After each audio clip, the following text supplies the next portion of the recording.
to record you somehow. It's recording. Mary Poppins, were you in the show? Yes, I was. I meant to see it, and the day just went by. That's okay. I'll forgive you. Yeah, I wasn't like on stage. I was. You were in the crew? Yeah, I was in the crew. Stage crew. What were you doing? I did projections, and I flew the kites because we actually had the kites fly Okay. in the audience. So we had the same quote: "Well-behaved women's all." Yeah, I noticed that in your house. Yeah. So, do you know what cultural generation you are in? Like the name for it. I'm in the cultural generation that needs for you to talk a little louder. Okay. So what year were you born? I was born at the very end of 1928.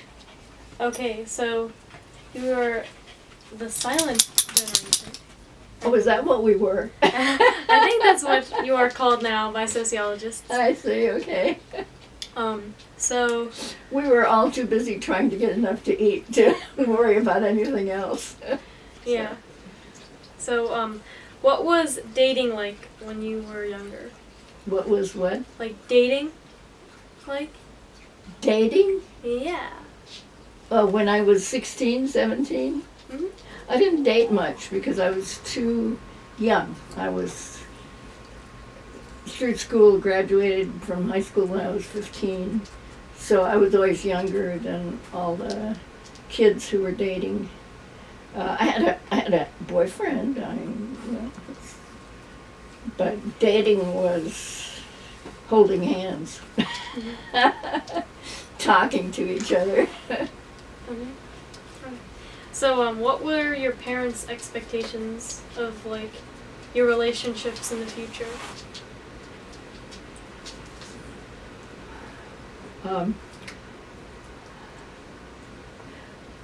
The questions you're asking me really do not apply to my to my life.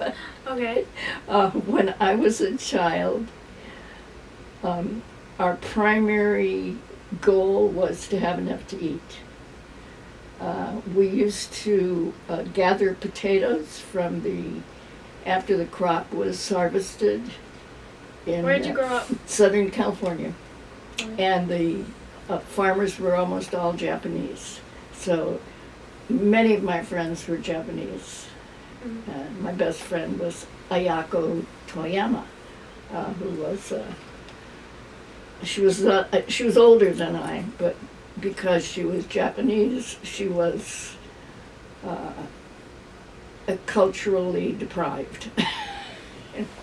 Because even though there were many Japanese at that time living in California, they were considered like Negroes are considered here. They're very second class or third class citizens.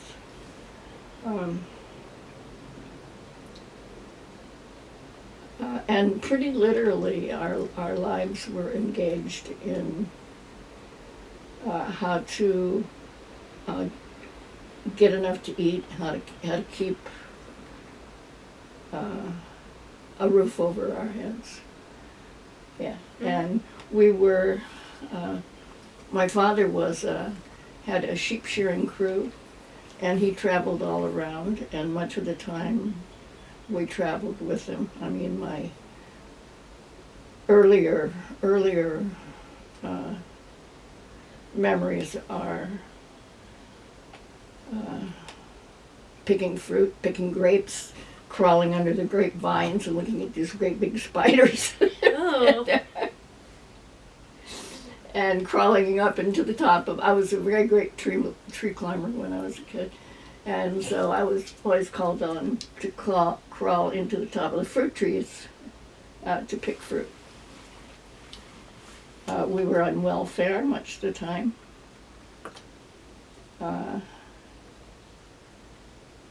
And we lived a notable place that we lived was across the street from the Union Pacific Roundhouse.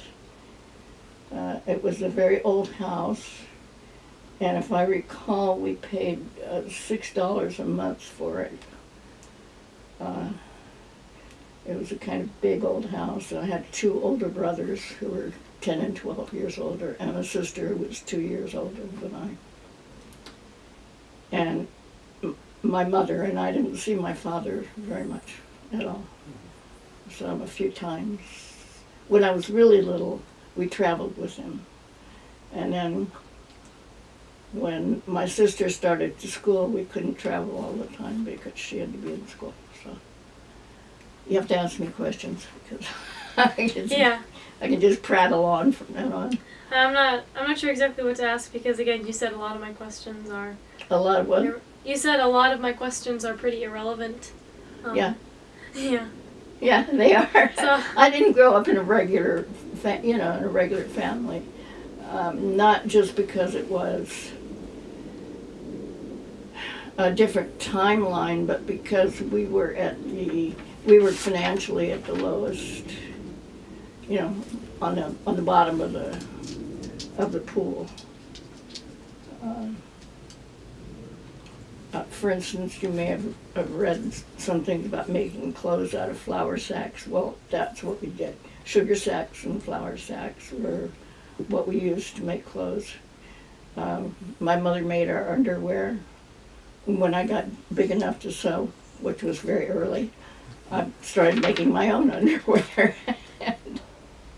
So when did your parents start viewing and people around you start viewing you as like an adult?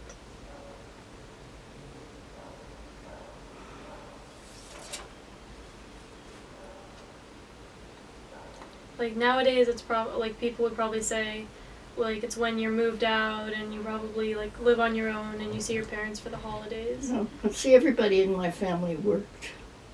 From the minute they were able to get a job of any sort, we worked. And so, if you look at some of the slum things in New York, where the kids would go out to work early, or the turn of the century when kids would go out to work early, you can get a sort of view of what my life was like. Except that the primary and the most notable difference was that we had public school, so that everybody got to go to school, no matter if you wore the same clothes every day and washed them at night and wore them the next day. So when I say I'm not a regular, I'm not. It's because of the socioeconomic class that I was in. My father went to the first grade. My mother went to the 8th grade. She was raised on a farm in Canada. She had three brothers. They all got to go through high school, but she got to go only through the 8th grade. So you guys like didn't even talk about dating or anything because you were just talking about like working? Yeah. Dating was never, I don't think anybody ever talked to me about dating, ever, until I was in high school and was taking, they didn't call it sociology then, they called it social studies. That's the only thing we had. Okay. And so finally, can you describe a day in the life of 24-year-old Becky? 24-year-old Becky? Sure. If I can just think when that period was. What was I doing when I was 24? A friend and I had pooled all our money. She had some knowledge of dry cleaning, and we bought a defunct dry cleaning store with a big press in it. And my sister had come and she was pregnant. She had left her husband and she was pregnant by him. The baby was born and she had postpartum depression, and I went she brought the baby to me to take care of. So what I was doing was working 2 jobs. I was still working for the government. I was working in the dry cleaning store part-time, much of the time, doing all the financial stuff, taking care of the baby. And that was it. That's what I was doing. Okay. Is there anything else that you would like to say? Marriage, family, cohabitation, dating, unmarried parenting, parent-child relationships, or economic independence? That parent, you're gonna have to speak up, darling. Parent-child relationships or economic independence? Well, I don't think there was such a thing as economic independence at that time. It was either all the people I knew were, most of the people I knew were almost as poor as we were. We were the poorest of the bunch, but it was a very bad time in America. It was when men were standing in line, waiting for jobs, and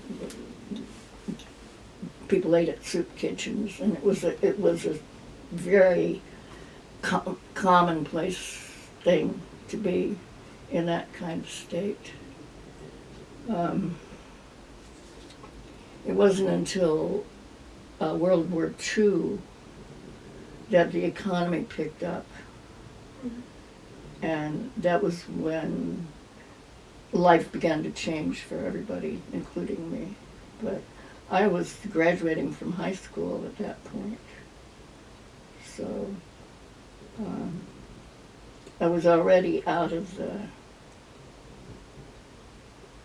kind of flow of things.